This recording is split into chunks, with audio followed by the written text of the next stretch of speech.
PRX. Friends beyond the binary, ladies and gentlemen, boys and girls, it's time for the podcaster who I won't put you out like a light switch, and I definitely won't do the other. I won't be turning any lights on. I'm more like I'm lowering the dimmer switch slowly. And I make this podcast if you're new, because you do deserve a good night's sleep. This is a different podcast. It's here to keep you company and take your mind off of stuff. It goes nowhere. It rarely makes sense. It's just kind of barely fun, and it's definitely welcoming. So I'm glad you're here. Check the show out. Comes out for free twice a week on Sundays and Wednesdays. And here's how we're able to be here for you free twice a week. If you're a regular listener, if you could check these sponsors out when your hand hits the fridge or the coffee pot tomorrow, it'd be great. Sleepwithmepodcast.com/sponsors.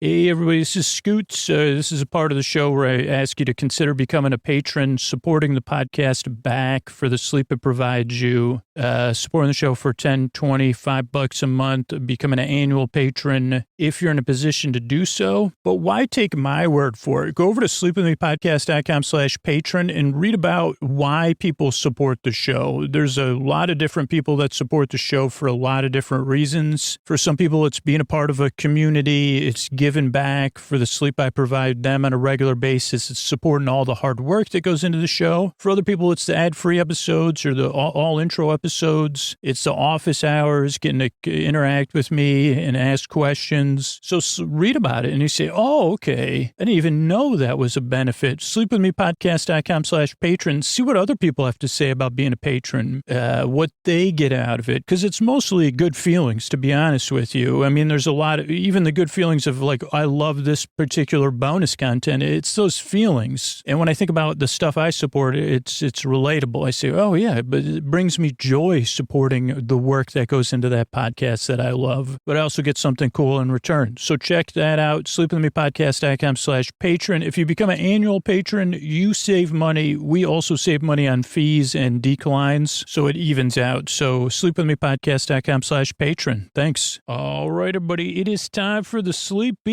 Supporter Zone. The one part of the podcast I need you to hear is where I pop my peas, if you please. I want to thank you, the listeners who supported the sponsors. That is how we are here free twice a week. Even a free trial makes a gigantic difference. If you try a free trial from one of our sponsors, let them know about it. Let me know about it. Tag them on social media. Fill out the form at sleepwithmepodcast.com. I'll send you a thank you video. I'll try to thank you here on the Sleepy Supporter Zone because I'm thanking you because I get to do this for free because of those of you that support those sponsors. And I love it. I love people that get to listen to all those old episodes too in the feed. So thank you so much. Please let me know about it. Let the sponsors know about it because I want to thank you here personally, right here. I want to thank you. Right. No, you. Correct. No, I'm talking right to you. Thank you. Thanks for listening. I couldn't do it without you. The second part of the Sleepy Supporter Zone is you getting the support you need. There's links to resources you could connect with right now if you're having a tough time. Use those links and reach out. There's even international resources there. It's about being a member of a community with our actions, saying Black Lives Matter, saying stop API, saying support Ukraine,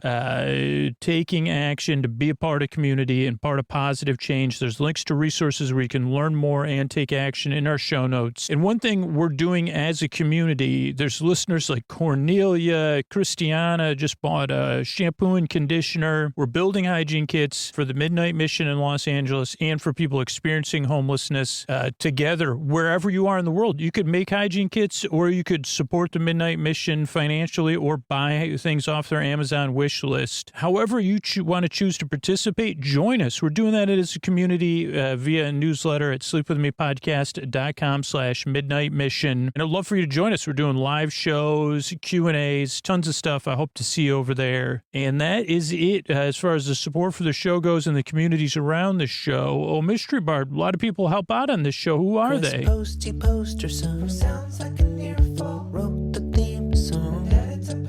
Carl W. the legend. Also edits episodes. Ashley, Kenny, Scotty, Jennifer. Runner. Eric and the team at Astound are on the website. I am the Mystery Bard. I do the lullabies, yeah. I do commissions at jonathanmann.net. I'll write a song for you. Any reason at all. You can tell me the story see the kindness shine straight on through when the listeners form their own Facebook group. Keith, Stacy, Sarah, Julie, and Jennifer. These are your moderators. You can support Dear Scooter on Patreon. Buy the merch and support the sponsors. You can find anything you want at sleepwithmepodcast.com. And we're so proud that we could dance. Rusty Biscuit, Lois, Anna like banana. Leah does the transcripts. Thanks, Mystery Bard. I'm at Dearest Scooter on Twitter and Instagram. What do you say we slow it down and get on with the show? Hey, are you up all night tossing, turning, mind racing, trouble getting to sleep, trouble staying asleep? Well, welcome. This is Sleep With Me, the podcast that puts you to sleep. We do it the bedtime story. All you need to do is get in bed, turn out the lights, and press play. I'm going to do the rest. What I'm going to attempt to do is create a safe place where you could set aside whatever's keeping you awake. Whether it's thoughts on your mind, like things you're thinking about the past, the present, the future. So thoughts, it could be feelings, anything you're feeling emotionally. It could be like related to those thoughts or the feelings that are just there. I don't know if they're latent. I might have to look up what latent means in a minute, or they could be active. I think, like, here, what is that called? What is that energy, that potential energy? Latent and potential energy related at all? My brain is even my brain is shrugging. It's not saying it says I have no idea, so much so that I can't even embarrass you for being incorrect. But whether your thoughts, your feelings have latent energy, potential energy, or you're saying, oh my goodness, 40 years in an energy laboratory, under the tutelage of someone who was under the tutelage of someone who was under the tutelage of someone who knew the definition of the word tutelage, of Albert Einstein.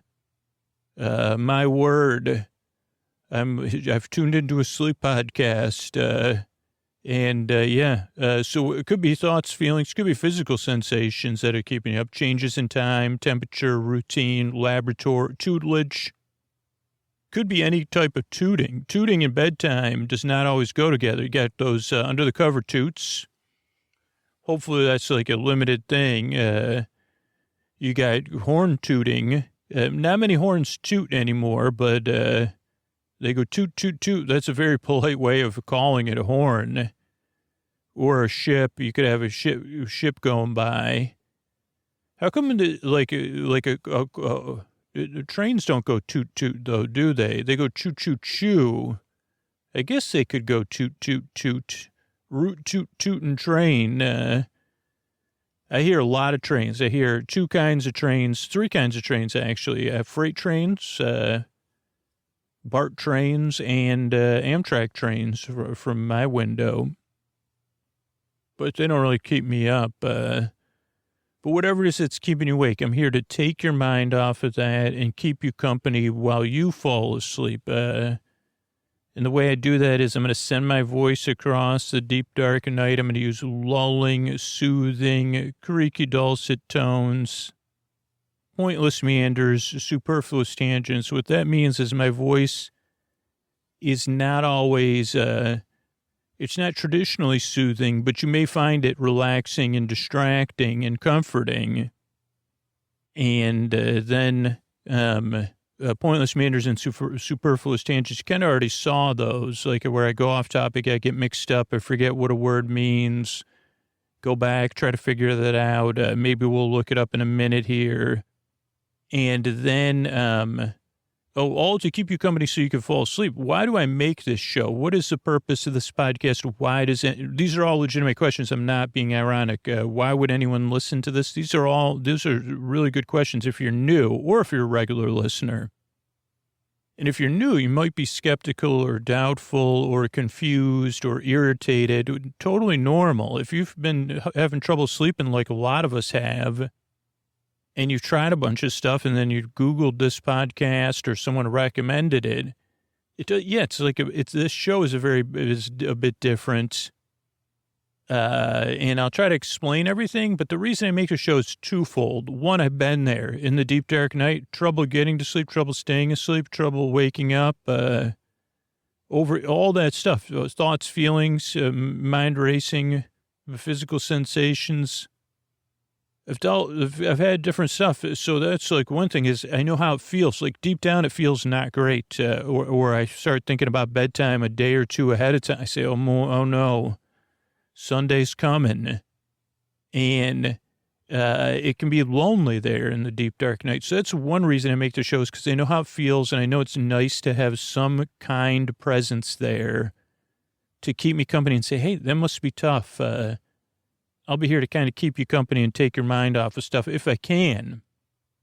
And the other side of that is that you deserve a place where you can have that. So whether it's this podcast or something else you can find at sleepwithmepodcast.com/no thank you.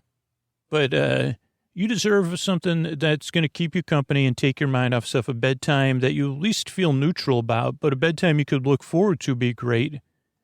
And the sleep you need would be great, because then your life will be more manageable. And if your life's more manageable, the world we live in is better because your world's better. And that is important. It's important to me, and I know it's important to you, even though it might be easy to say, oh, it's not. It is, and you deserve it. You deserve a good night's sleep.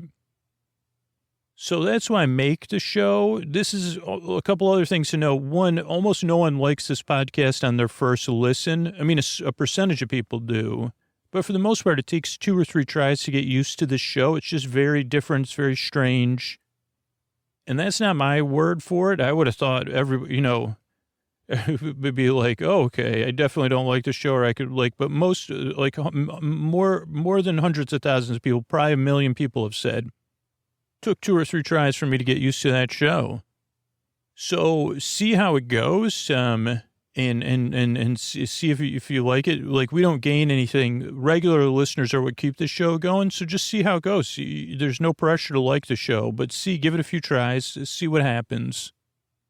And hopefully it helps. So that's, I think that's that part. Oh, structure the show. Oh, yeah. Okay. So this podcast that, you don't really listen to. Did I say that yet? No. It's a podcast you kind of barely listen to. You can listen. That's one of the hardest things to get used to. It's like almost like looking at an out of focus photograph or something, but without trying to figure it. You say, it's kind of not bad. Like a zoom background. And you say, well, it's kind of blurry, but that person's zoom, it's not too blurry. Like the colors in your zoom background, they're blurred in the way that's not bad. That's this podcast. You're not trying to figure out what's in the Zoom background, but you're saying you could be in a pastel kitchen with a pastel pantry behind you, but I don't know. But thinking that relaxes me. The pantry of pastels, or the pastel pantry. So this is a podcast that you just kind of barely listen to in that sense. I don't know if that's the greatest analogy, but it's the one we have today. And this is a podcast that doesn't really put you to sleep. I'm here to keep you company while you fall asleep, or to keep you company if you can't sleep, or to keep you company while you're sleeping. Like, I'm here to be your friend in the deep dark night. Your boar friend, your boar bae, your boar sib, your boar bestie, your boar bird, your neighbor, your boar bud. And to be your friend in the deep dark night. So if you can't sleep, I'm here keeping you company to the end. But if you're not listening to me, I'm here keeping you company while you're not listening or while you're sleeping. I'm here for you. So those are a couple other things. The structure of the show also throws new people off. And the show's designed in a very deliberate way, and you can adjust as you become a regular listener. But let me explain why we structure the show the way we do it. Show starts off with a greeting. Friends beyond the binary, ladies and gentlemen, boys and girls. Then I try to say something silly. And that way you feel seen, you feel welcome, or you say, okay, I can check this place out. I may be comfortable with it. I'm not sure yet. And we say something silly or mildly witty.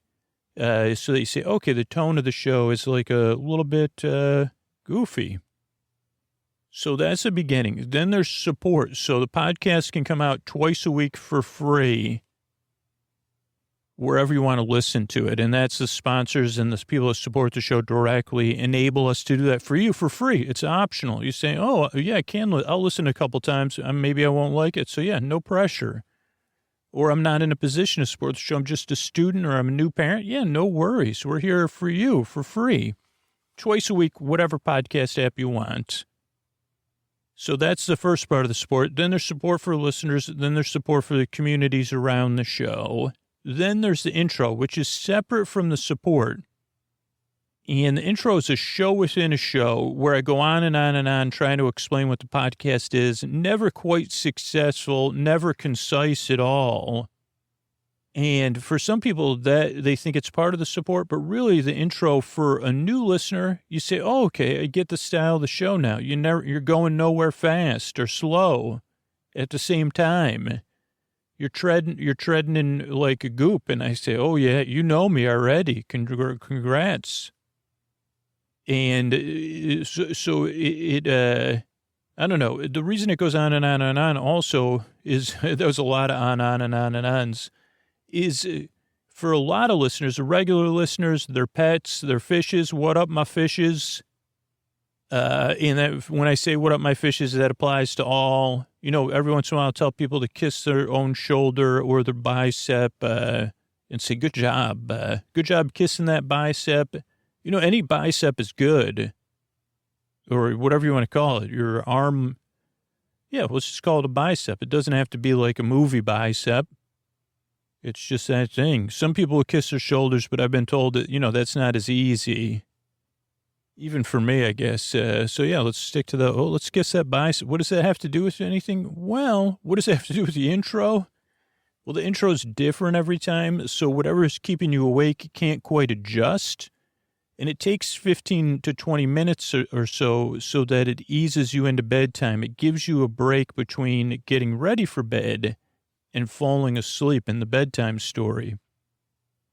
And that's just what we've seen work, is having a way to ease into bedtime. Whether you're listening as you're getting ready for bed or you're doing something chill or you're already in bed getting comfortable, the intro is the transition part of the show, the landing strip.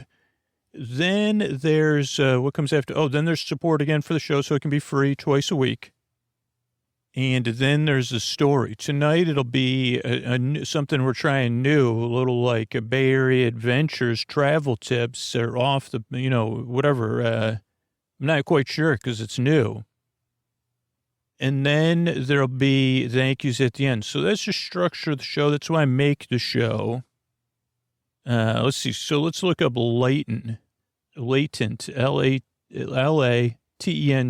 guess it's two syllables. An adjective of a quality or state existing but not yet developed or manifest. Oh boy, hidden or concealed. A latent talent for diplomacy, or in biology, a bud or resting stage, lying dormant or hidden until circumstances are suitable for its development or manifestation. So, I have no idea what context I was using. I think I was talking about latent feelings. Oh boy, that's pretty accurate, actually. Like the feelings that are there that you're not quite aware of, but you can feel them. That, you know, I deal with that a lot. They're lying latent, not quite 100% latent though. You'd say, could you be a little bit more latent? Like, is there a sub-latent? Could you get into some sub-latency? I'm pretty sure there's something like that, because they say, yeah, just can you do your latency a little bit, quiet down your latency. Well, that's like my latency's tone is built into and I say, well, if you could just do it, like we're looking for and plus, you know what, keep your latency out of my dreams too. If you could give me any of this latency, if you could bring it to a latent level between the hours of 10 a.m. and 4 p.m., or even better, 2 to 4, maybe, or yeah, like that would be perfect. Or maybe like on a Sunday. No, not Sunday. how's your Saturday looking? Well, this is things that make up your whole. And I said, great, that's terrific. But I mean, I could probably squeeze you in Saturday at 10. Do you want to do an imaginary brunch with this latent stuff? These latent feelings. Like, how about you? What if, like, how about this? Let's make a deal. Whenever I'm walking, you know what? I get latent thoughts. How come can't you come visit? Can we schedule a visit whenever I walk the dog or take a shower? I mean, you're probably there anyway. It'd be great. You know, you could, I could give you like maybe 30% of my attention. How about 20%? Anytime I'm showering or walking the dog or driving alone or running or listening to a podcast, I'm usually thinking about something else anyway. So couldn't I squeeze you in and not squeeze you in? That sounds too, sounds like it would make you have some latent feelings about being latent, but, you know, I'd just love to pencil you in for something official. But even though I don't have a pencil or a calendar that's like that, it'd be terrific to just get you on the calendar because then we don't have to, then at bedtime we have an agreement. You're, no, I'm not trying to make you, don't shrug, don't let your shoulders lie. No, this is, I want to see you. Oh boy, I want you in my life, latency. I mean, except when I'm using the internet or something, I can't have low latency or whatever, you know, but, no, I'm looking to see you on a regular basis. This is the start of something special. Cause usually, here's the pitch for you, Leighton. Normally at bedtime, believe it or not, it seems like the best time to bring stuff up with me because everything's quiet, but that's because I'm trying to fall asleep. And there's other parts of me that are also in competition with you. And I'm saying, I'm not 100% sure you're a nocturnal being. You may be diurnal. And I think that means by let's make you diurnal. If you're not, the sun shines out there sometimes. There's like, you get to see stuff, and then you would no longer be latent. So I don't know if that's part of it that would transform you. It might not be, you say, well, then what do I need to change my name? I say, you may, but I think that's part of the process of being latent, you know?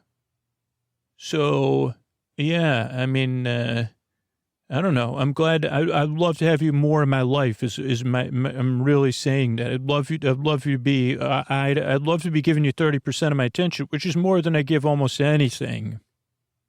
I was just trying to start us off on an honest footing, you know, because if I told you I'd give you 100% of my attention, that wouldn't be very respectful, right? You know, hearing it out loud, I say, oh boy, but that's the truth.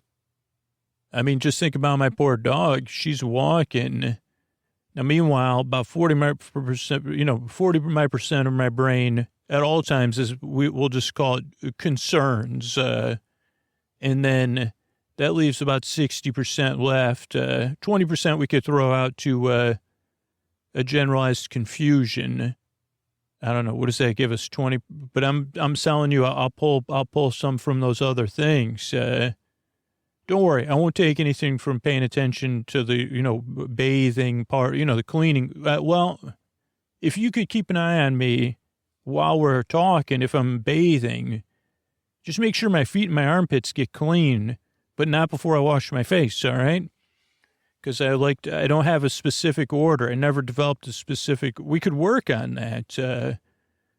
But I don't let you go my face first because to say, well, even though I know where the soap's been, you know what I'm saying?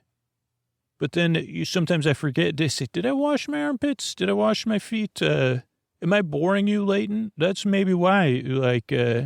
So anyway, let's work on that. What do you say? But it's not I'm not trying to disregard you or disrespect you at all. I'm trying to say, we're in this together, right? And I think we know that. That's why you're latent. You're saying, that's why I need a little bit more sub-latency. How about this? Let me put it to you this way. Would you want your own sub?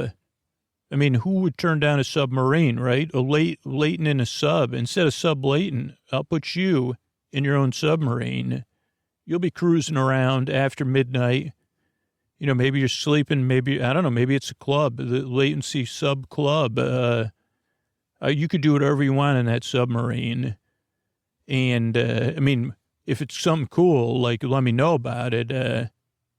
Well, now I'm wondering if then that would take away, say, well, but so, yeah, you could have your own submarine. You won't be sub-latent. You'll be cruising in a sub. And then during the day, we'll have some check-in time. That's all I'm saying. I think that's pretty good. So anyway, those are the kind of things that come up here in the intro that go on and on and on. Sometimes we solve things like we just did. I think this is you say, what happened to Sleep With Me? Scooter, turns out Scooter opened a club in a submarine in Ibiza, and it was unbelievable. He's a billionaire now.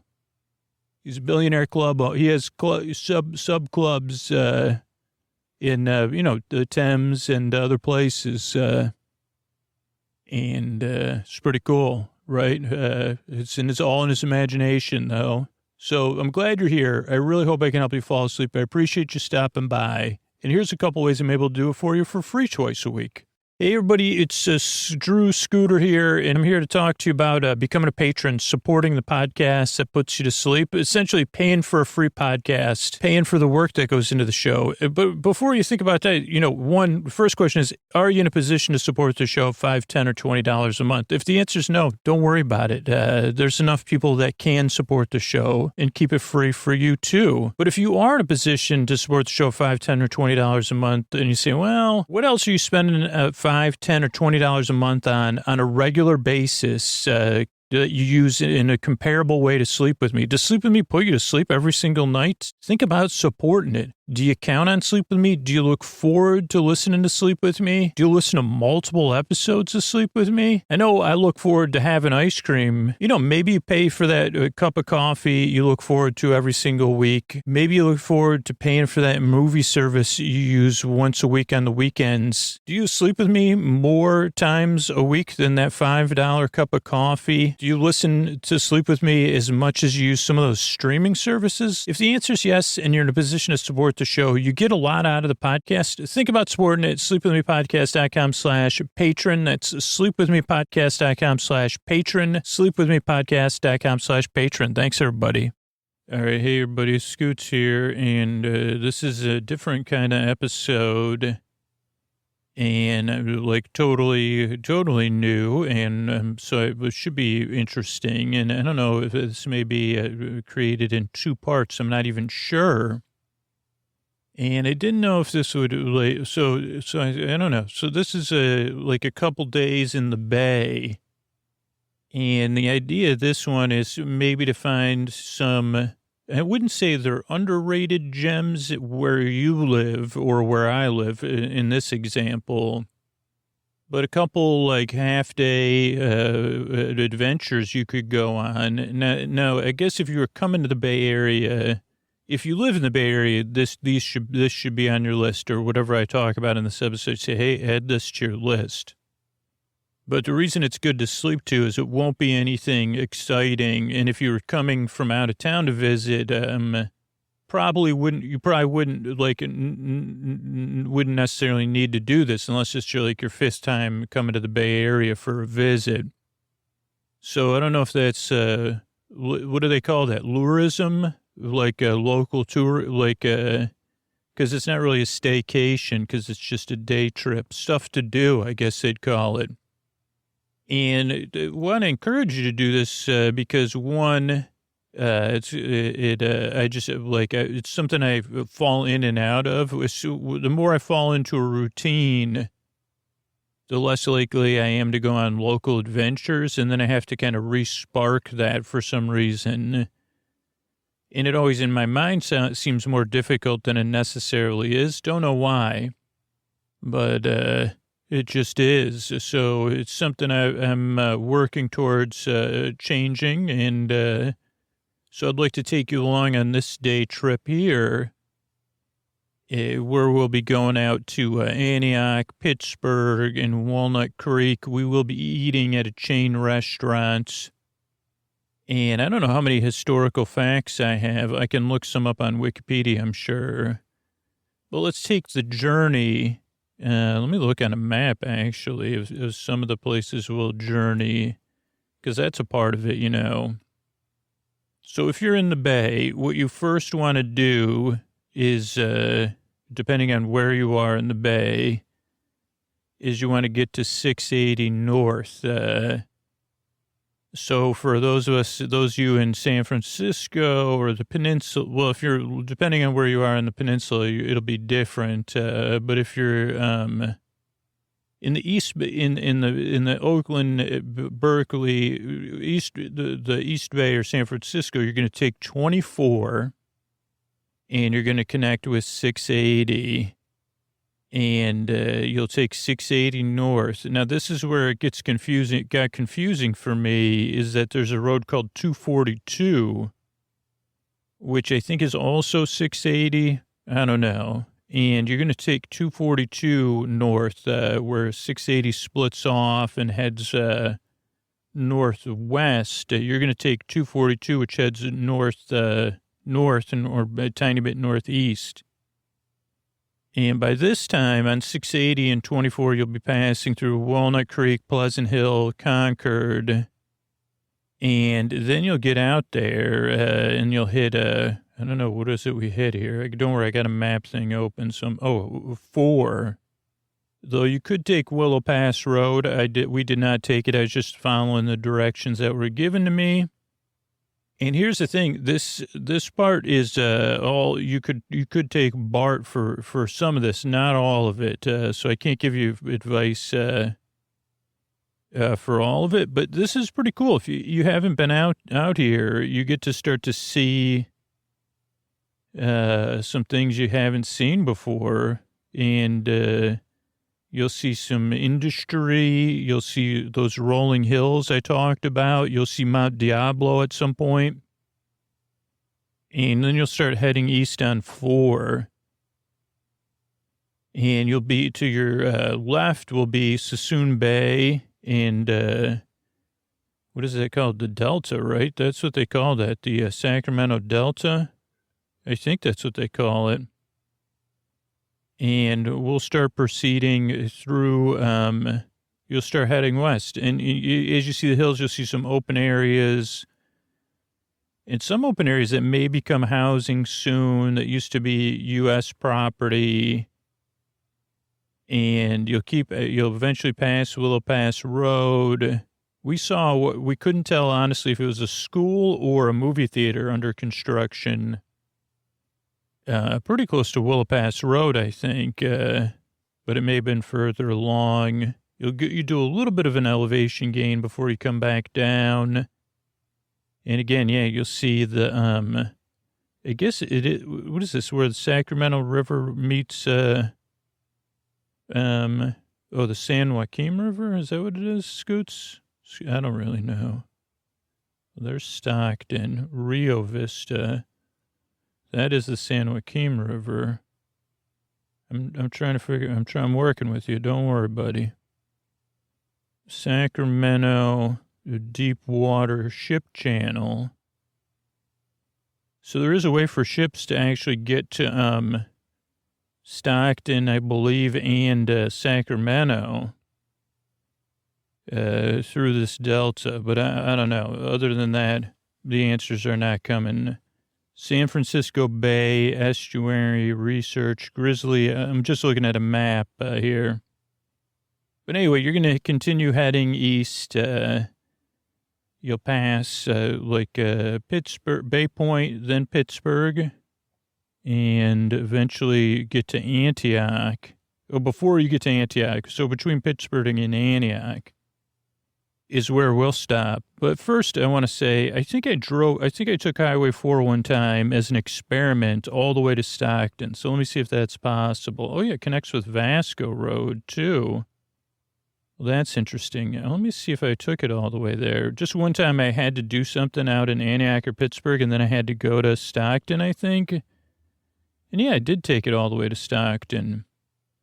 I don't know if it's necessarily the most, because there's Discovery Bay. I think I've been out there once or twice. That's pretty far out. Byron. Yeah, these are all exurbs. Brentwood, not the Brentwood in Los Angeles. This is a Bay Area version a Bay Area Brentwood. But there's a lot of cool parks out there. We're still in the East Bay Parks District for some of this. And I was even looking, there's this Big Break regional shoreline. Sounds pretty cool. San Joaquin River.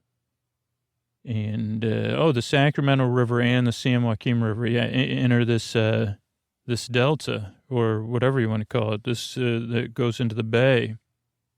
So this water is like, what do you call it, briny? Like where they go from salt to, so where the fresh water meets the salt water at some point.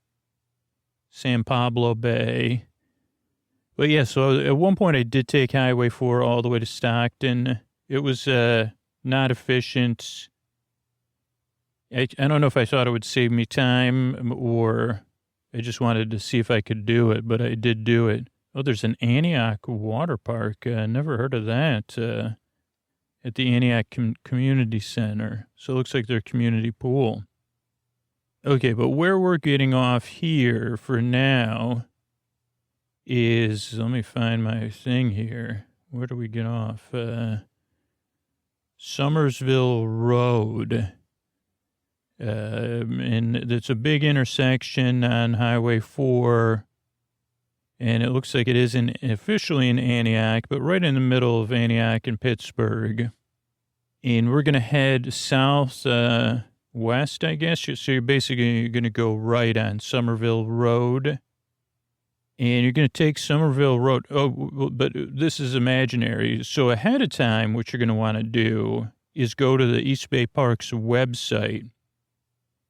Because our first stop, or our main stop, first stop is Black Diamond Mines Regional Preserve Park. And that is technically in Antioch, 94509.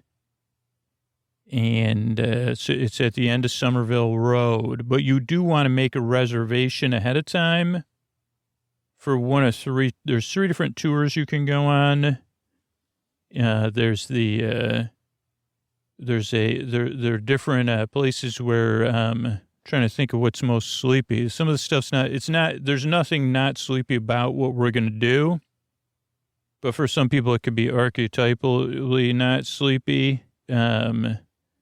But let me go to Wikipedia and I'll read to you about it. But you want to make a reserve for one of the tours. I guess we could use it calls it the Black Diamond Mines. I think that's because at some point they mined coal there and then they mined silica or sand there. And according to Wikipedia, the Black Diamond Mines Regional Preserve is a 6,000-acre park north of Mount Diablo, Contra Costa County, administered by the East Bay Parks Regional Park District. And it was acquired in 1973, relics of 3 mining towns, former coal and sand mines, and offers a guided tour of the former sand mine. But you can also go on a tour that's based on history or just the coal mining tour, which we did, which is a short tour. And one of the reasons we did it is, one, I never been there. I love being inside the earth. And I have full, places that say you can have our full confidence. So that for this example, they said, you have our full confidence. Come on inside our earth here. So getting a tour of that kind of stuff. But this was always something that just seemed a little bit too far. So the drive is about, I don't know how long the drive is. Let's actually look it up. I know we had the map up here. What are directions? How long would yeah, it's from the East Bay, from 24, once you hit 24, if there's no traffic, you're talking about 30 to 45 minutes. So, yeah, check it out. Okay, so let's go back. 60 mile, the preserve contains relics. We covered that. Offers guided tours. There's trails, 60 miles of trails in the preserves of rolling foothill terrain covered with grassland, oak woodland, mixed evergreen forest and chaparral or whatever, however you say that. I don't know. I'm not kidding. Chaparral, and we'll talk about that. Wikipedia has some really nice pictures. And historically, we'll cover it a little bit just because, why not? 1859, there was a coal deposit discovered, and it wasn't successful at first, but then things were growing rapidly because it was part of the overall Mount Diablo coal field. And so there's some left, some of that there. There was towns there: Nortonville, Somerville, Stewartville, West Hartley, and Judsonville. And you can kind of see one of them because it's on private property, or two of them. The mines, they're Empire, Central Star, Corcoran, Pittsburgh, Manhattan, Eureka, Independent, Union, and Black Diamond, Mount Hope, and Cumberland. Now, the thing about the coal is they told us this on the tour, it was low grade because of its age. It wasn't as old as other coal deposits discovered elsewhere, so it didn't burn very clean. It was sub-bituminous or something, but it was like the only source of readily accessible source in California.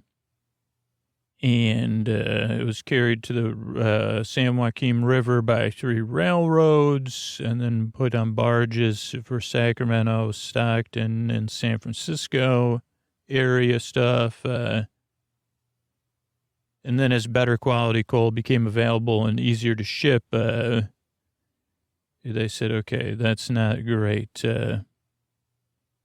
And you can't really go on any tours of the actual coal mines, so we got a little bit of a view of one, or maybe it's a sand mine that they said this is what it was like if it was a coal mine. But we went on a coal mining tour. And you can look in different other ones. It's a really nice park. There's also other historical areas, including where people are resting for a long time. And then there's the Sandstone Mine. This is the 1920s. And the interesting thing about the tour, too, is said, hey, a lot of the stuff you use, like glass, for example, it comes from somewhere like this. So it's good for my daughter and I to see it together. And actually, we live pretty close to the plant that's still open, I think. In the 1920s, high-quality silica sandstone. They started taking that out of Somersville area, and that was sold to the Hazel Atlas, is what it's called now, and for containers, and that was operated till 1945. There was another one in Nortonville, and that Hazel Atlas is slowly being restored and maintained, and I'd like to go on that for a tour. And you can go into, there's like a portal, they call it, and that's where their visitor center is, which is really, really cool in the museum.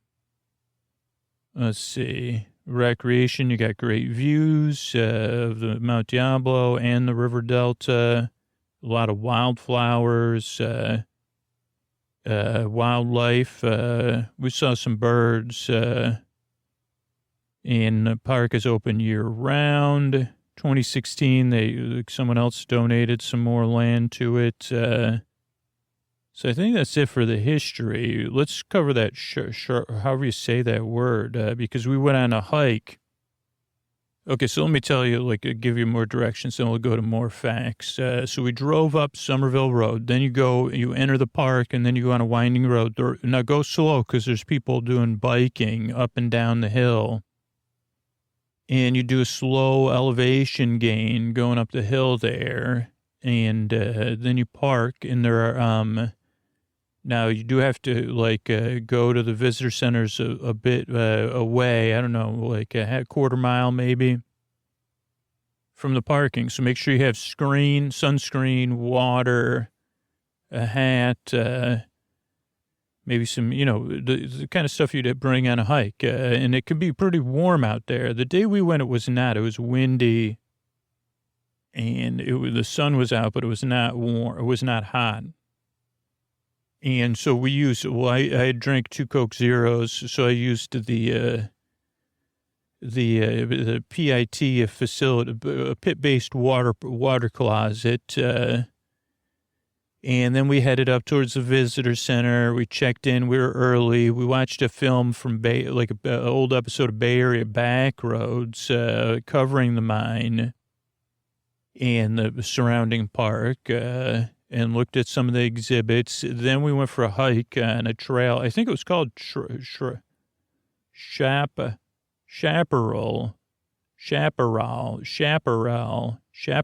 That's according to Wikipedia. And I think that was the name of the trail we went on, a loop. It was pretty cool because it went by a couple historical places. Now, the only thing was we had about a half hour.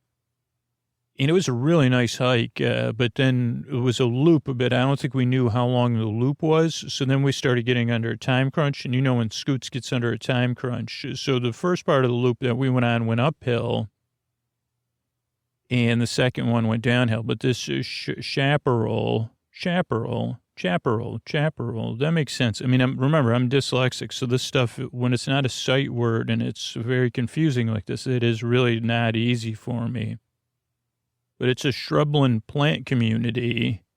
And I think these are the ones, I'm more familiar with seeing them a lot in Los Angeles and like the Angeles National Forest. But you can find them in California, Southern Oregon, Baja Peninsula. It needs a Mediterranean climate and stuff to kind of give it area.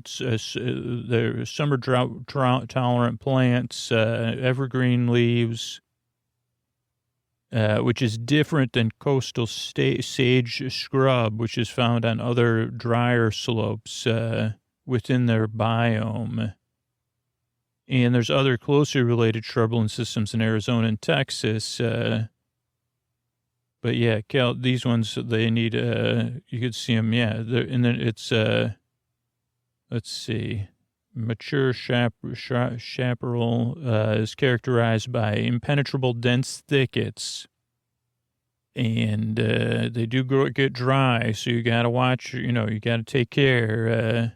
They grow as woody shrubs with thick, leathery, often small leaves. They contain leaves all year. They're evergreen and drought resistant. And they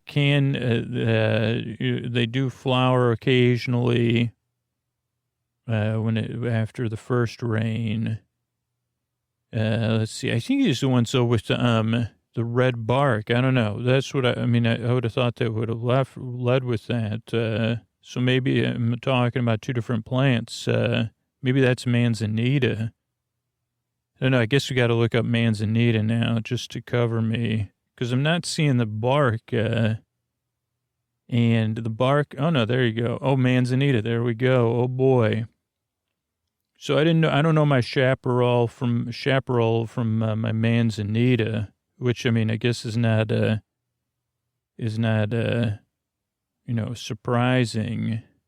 Let's see. So Manzanita is another evergreen shrub. It grows in the chaparral biome. So maybe Manzanita is a type of chaparral. So we could have gone on the Manzanita loop or the chaparral loop. Manzanitas can live in places with poor soil, little water, smooth orange or red bark. There you go. And stiff twisting branches. There's 105 species of Manzanita, 95 of which are found in the Mediterranean climate or colder regions. And they can grow up to 20 feet tall. They bloom in the winter to early spring. They do have berries and flowers. It's like it's translated to little apple, and they're I don't know, they're really cool looking trees or bushes or plants. So if you haven't seen a Manzanita and you're not on a tour with someone that doesn't know his Manzanita from his chaparral, do yourself a favor and check it out. So that's one thing. I mean, that's one. So we went on the hike, right? Through Manzanita, through chaparral, looked at different stuff. There was sandstone. There was other stuff. There was other people hiking. It was a beautiful day. And again, it was just nice to be out. And even for where I live in the East Bay, it's a different environment. Even though it was only 45 minutes away, it's a hotter, drier climate out there. And it's cool to be out there because it doesn't get as much of the Bay coastal fog as we do. And so we had a nice little hike, but it did get tense as the time was clicking down because we had gone too far to go back the way we came. Well, it was like a gamble I took. I said, well, if this is a loop, and it's not known, it wasn't like it didn't seem like it was an intense hiking. I was like, we should be able to complete the loop. So it was my fault, my responsibility too.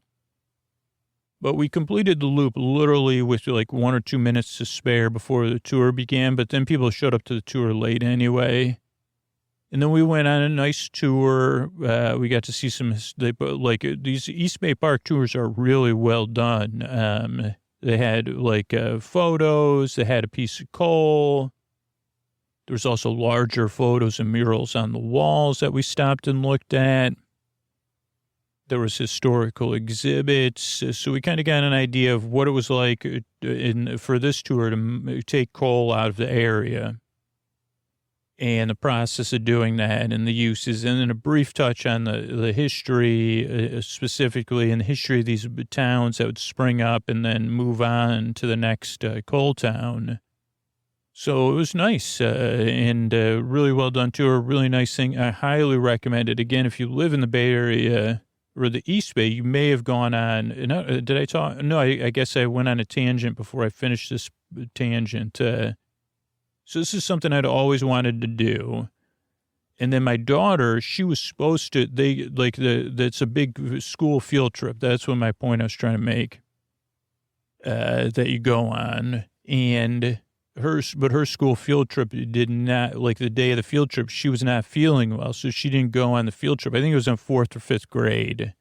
So she never made it on this tour. And I think there was one other time I had scheduled the tour or paid for it. It's $3 to $5. And then we couldn't make it. So this has been something that has been on my bucket list. I think that and it sounded way more work than it was to drive. I don't know, just to reserve something to drive out there. I don't know if you could relate, but to me, that's too much for me to handle. So, that's just, that's me. That's who I am. So, then what was my point? I don't know. I have no idea what my point was. I don't know. So it's finally something we got to do. So it's cool and well worth it. But one day I'd like to go on the Hazel Mine tour, but probably not for a while just because I just was there. And maybe do some more hiking because there's a lot to see.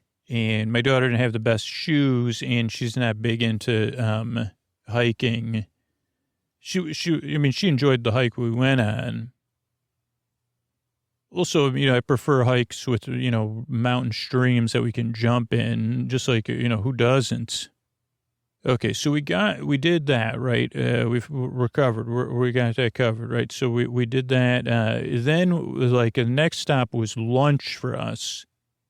Now, again, to some of you, this is going to seem strange, but I'll explain it. But we don't live in an area I think this is like everybody. When I first moved to California, I remember the first time I ate at Jack in the Box, it was a big privilege because we just didn't have Jack in the Boxes on the East Coast. And I don't know if there's any other ones that jump out to me. I mean, In-N-Out, but In-N-Out wasn't as big back then. So I think we actually had to drive to Downey from where I lived in L.A. to get to an In-N-Out. But so for some of you, you have Sonic, which has ads on TV all the time. Sonic Burger is what it's called. But there's no urban Sonics where we live. And so to go to Sonic is an adventure for us and a rarity. And it was something we did twice during the pandemic, or maybe only once. I think we did it twice, where it was during 2020 and 2021, just going to get takeout or whatever was a big deal. Like that was a adventure because you were, and now it's a drive. It's kind of like old fashioned, no roller skates anymore. But particularly during 2020 and 2021, it was perfect because they bring it to your car and then you eat in your car anyway, and you order from your car, and your car's parked in like an overhang. And so it was a treat because they're famous for their limeade. I did not get the limeade. My daughter got diet limeade, and she said it was really good. I think I tasted it. I had Coke Zero. And I had a hamburger. It was really good. We got their mozzarella sticks were very good. My daughter got a chili cheese dog. She said it was good. They have tater tots and fries, curly fries. I think curly fries. And then we got very similar to other places. I think they call them blasts there, like a blizzard, flurry, blast. I had Butterfinger, and my daughter had Reese's Peanut Butter Cup. And that was all very good, and it was enjoyable. And, yeah, it was nice. We sat in the car. And we sat in the car and enjoyed our meal. It was really nice. So let's see. We got, let's see what else is going on. So we did that. Now we didn't finish our Butterfinger, our blasts, because, no, so yeah, I guess that's all the explanation. It was just a treat for us because we never eat there. And it's a Saturday, and that's the day I kind of let loose on how I like whatever. It was a nice treat. But then we kind of enjoyed our blasts as we drove, and we had one more stop. And it was really amazing. It was in Walnut Creek. I had accidentally found this place when I was on a walk, and I was so happy to discover it was still in business because Walnut Creek, downtown Walnut Creek, is where the co-working space I use during the week is when my daughter's at school. And especially when I first went there, I would go out for a lot of walks. I would take a break and I would go for a walk because I was not familiar with Walnut Creek. I'm still not totally familiar with it. And, I didn't know if we would move to that area, that general area or not. And I knew I'd be spending a lot of time there. So I was going for a lot of walks. And at one point I went for a walk and I was in an unfamiliar area, not far from where my co-working space was, but there was like a path going through like apartments or condos, but it seemed like a public path. And so I went through that path, like, when condos are built around a common green type thing without parking. So it was very nice going through the heart of these condos or apartments. And then I went through another little path. And actually, even though it was a weekday, there was a couple of people enjoying the park or the common green. And then it kind of dumped me out on a street, which was weird. But I said, okay. And I said, should I go left or right? And I said, I guess I'll go left. And I turned left on the street in a parking lot. And this was kind of like a kind of suburb type street. I think there was, like a piano lesson place, nail shop, insurance office, a couple takeout restaurants, independent ones. But in the back parking lot was a seemingly somewhat homemade putt-putt course, like in the parking lot. So no theming on the course. And like a homemade one. And I mean, I don't mean homemade in an insulting way in this case, because I said, that's cool. I hope that and I think maybe it was even open. I'm not even sure, but I just kind of glanced at it. And I think I Googled it. And then more recently I said, you know what? I want to go back there. Let me Google and see if it's still around. And we did. And it's called Putter's Putt-Putt. I hope it's still open when you're even listening to this, if you're in the Bay. And we went there. Not only did they have 18 holes, I think they had 22 holes. And they were like this person, I don't know if the person who we paid was the person who built the course. And that it seems like they're kind of like a fun scientist of mini golf. So it's like it was such a wonderful thing to see. There was no, it would be difficult at this point to take it apart and move it. But it seemed like they're still going to be adding on even more holes. A lot of the holes were very inventive. The price was amazing. Like I said, there wasn't, they said, there's 22 holes or 21 holes, just so you know. And like, it was just really, really fun. Now, if you go to like in a more expensive, built-in mini golf place, there's more theming and stuff, but this was about the golf, and for me and my daughter, about the competition, because we're about evenly matched. And so we really enjoyed that. And, hopefully, I think on the next update here, I'll update you with another mini golf trip, because I guess that's kind of like part of the adventures we're going on. So Scoots will be back in a little bit here with another update. Everybody, Scoots here, back with another Bay afternoon.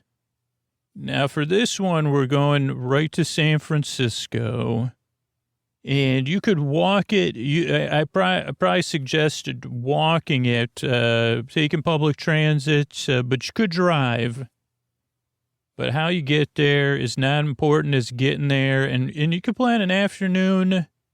You could probably plan a morning. You could plan a whole day and a whole evening. And this is the area, I don't know what it's actually called. It's I would call it South of Market, but I know I'm wrong. Oh, Mission Bay. Is that what it's called? Yeah, let's see here. Old Wikipedia. I just looked it up. Mission Bay, San Francisco is a 303-acre neighborhood, according to Wikipedia. It's bordered by China Basin and the Dog Patch, which I think you will be going into China Basin as well, and San Francisco Bay to the east. Originally an industrial district, it redeveloped with UCSF Mission Bay campus and the Chase Center. Its location, as we said, is, let's see, the history. It used to be a salt marsh and lagoon. Then it was where refuge from building projects was placed, then debris. Then the marsh quickly stabilized with the weight of the infill, then became an industrial district. It was used for shipbuilding and repair and other things. Believe it or not, you could pass by where Jack London was born. I don't know if that's in here, because that might be in China Basin. Attractions, it has UCSF. Let's see, the headquarters of, interesting, of Old Navy and the Gap. The northern terminus of 3rd Street Light Rail Project, and the northern terminus at Caltrain. So you could take the train there from a lot of places. There's a public library, so I'm going to have to make multiple trips here. What else we got here? The San Francisco Bay Trail, the Blue Greenway Waterfront Trail. So these are things I didn't check out, but I highly suggest them. Sinking Sidewalk. So I'll be going back here. It's also served by the N. Judah and the T 3rd Street lines of the Metro. And it's adjacent to South Beach, which maybe is where Oracle Park is. So I may have been in South Beach. I don't know.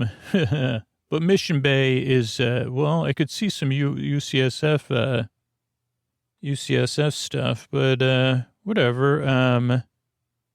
So anyway, what was my point? My point is that you should go check it out, because it's like a nice area.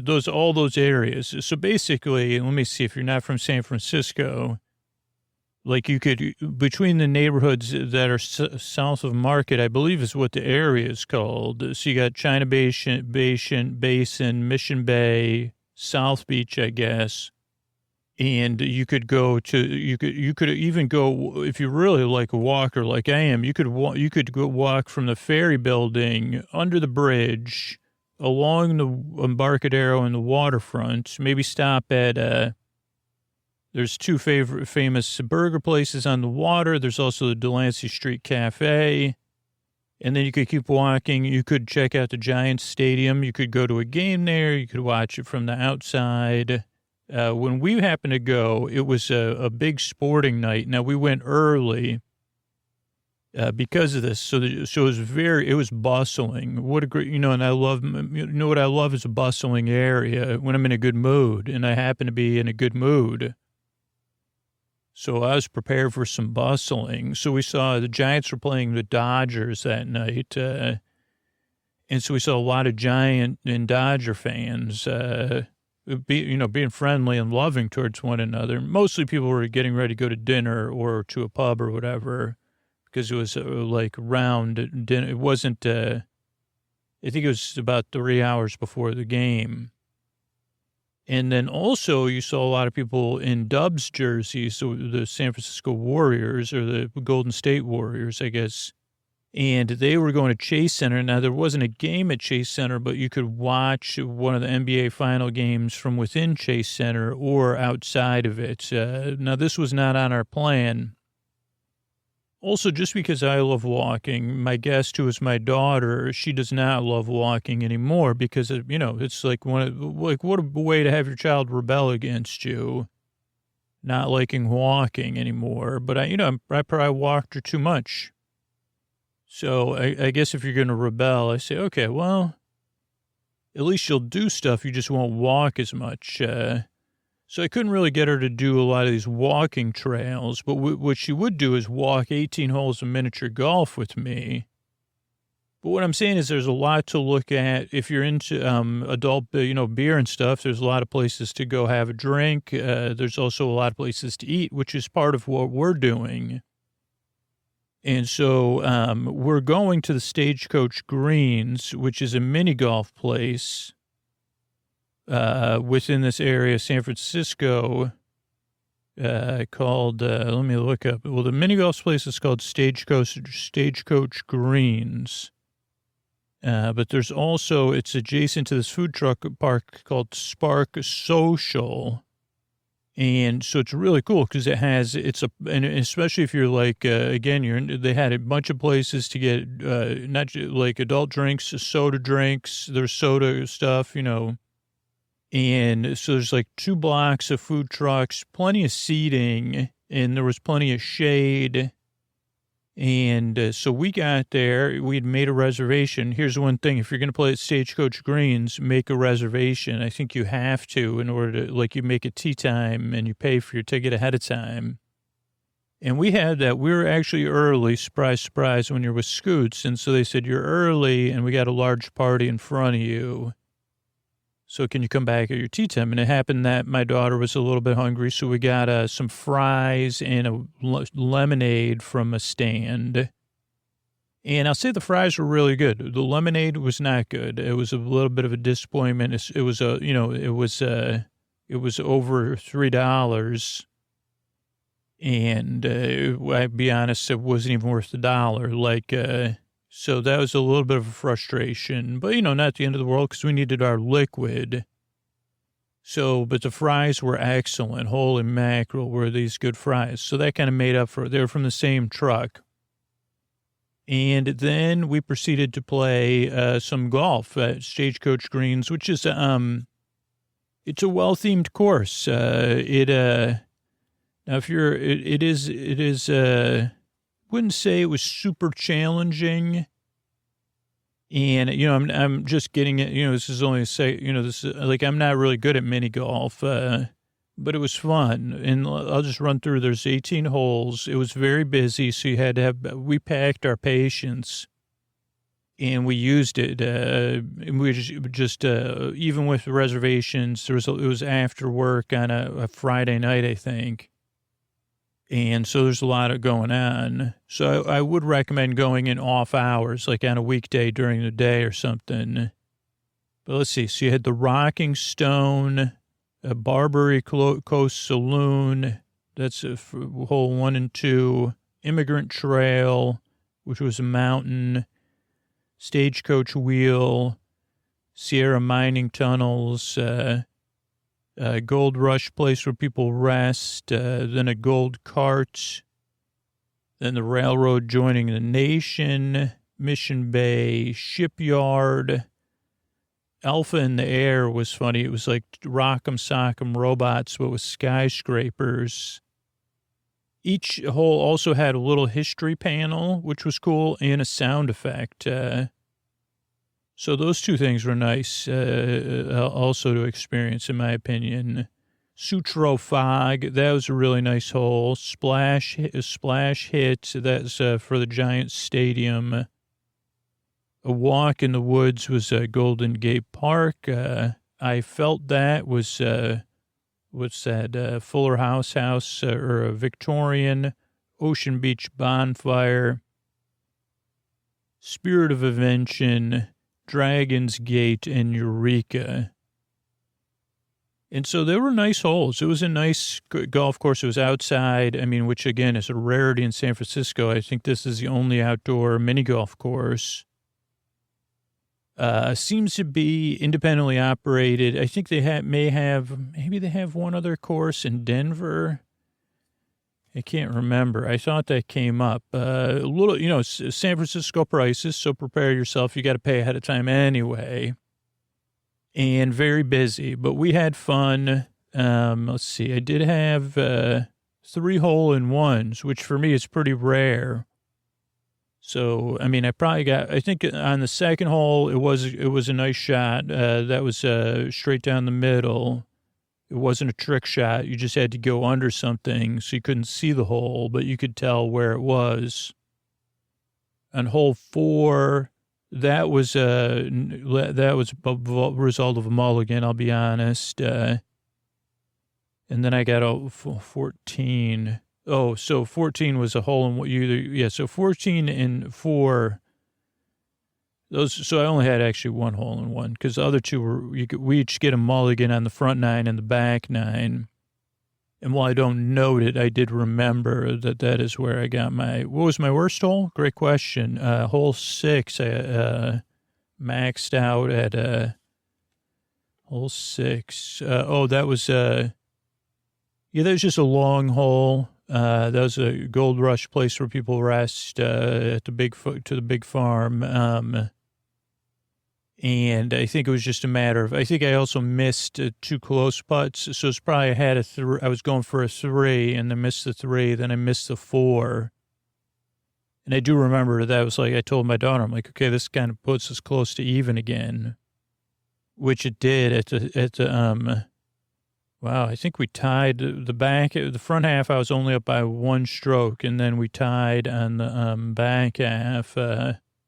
So I actually had a victory. That's rare. Usually I come in third because I get frustrated, So we finished up mini golf. Then we used the facilities. And then we headed to this, the larger part of Spark Social. Is that what it was called? The couple of retired mini golf fanatics. This is from sfeater.com, are the visionaries behind Stagecoach Greens. And, it follows the theme of boom and bust. They had different fabricators work on them. And so then the food trucks, so there was food trucks. There's 5 food trucks from Park Labs, which is the one that runs the food trucks, and Spark Social that were at Stagecoach Greens. And, they just had a bad day on the lemonade. Let me just say that. But then you could go 1 more block down to the whole Spark Social, which I was talking about, and eat, from a multitude of places or drink from a multitude of places and sit down. And it was, again, bustling, but not overpacked. It was busy, but not too busy. And there was a couple of the big name. We decided, my daughter wanted quesabirra, which I think I talked about recently with there's a difference between birra, birra is kind of stewed meat, and quesabirra, which is birra, stewed meat, usually in this case of beef, but it's cooked in this consomme. So we got to consomme, and it's cooked in consomme. I don't know. It's tough to describe. You'll have to look it up. So we hadn't had quesabirra in a while. But it really worked out because we got 2 quesabirra tacos, or 2 quesabirra. I think that's just what you call it, just quesabirra, which is basically you take the birra with cheese, and then on the griddle, they cook the tortilla, and then they use melt the cheese, heat up the beef, and they do that in some consomme, which has this, some of the chilies and stuff. So it kind of crisps it up and melts the cheese, a lot of cheese, if you're a big fan of cheesy stuff. So we had 2 of those, 1 each, with a consomme, which I think came included. I don't know. I don't remember paying extra for it. Some places charge extra for a side of consomme. But so we got that, and then I got a pizza from a pizza place. And I got to tell you, like, the people at the pizza place, they went above and beyond with their service. The quesabirra place was great, too. But they were just really friendly and really on top of it, and they were out of napkins. I said, hey, you're out of napkins. They took care of that really quick. And the pizza was really good. It was like one of those smaller personal size, but here's where it really worked out. So then we ate the quesabirra, kept the consomme. Then I went and got the pizza. I also picked up a root beer for myself and a LaCroix. And I don't know what my daughter had to drink. But, and then we took the pizza and dipped it in the consomme. And I'll tell you what, if you have a side of consomme with this was like a meat pizza, so it had sausage, pepperoni, and salami. First we tried the crust, but then even dipping the pizza in itself in the consomme was unbelievable. And it was just great to be around, like outdoors. It was bustling. People were enjoying themselves. A lot of people like enjoying their post-work happy hour kind of situation. And then tons of jerseys because people were going there before the Dubs game and before the Giants game. And really enjoyable, really pleasurable evening. So that's another one you could do as a lunch. You could do it as a dinner. I don't know about a breakfast. Probably not, but maybe for brunch. And you could do a lot of walking, or you could go to see a sporting event, or you could just play some mini golf. So that's another day in the bay from Scoots to you. Good night, everybody. All right, I want to thank everybody that became a patron recently. Catherine, Mama B, and Rachel, thanks, and good night. Jonathan, Bioscience Girl, and Kimberly, thank you, thanks, and good night. Alex, Natasha, and Caleb, thank you, thanks, and good night. Rebecca, Jason, and Will, thank you, thanks, and good night. John J., John R., and Andrew, thanks, and good night.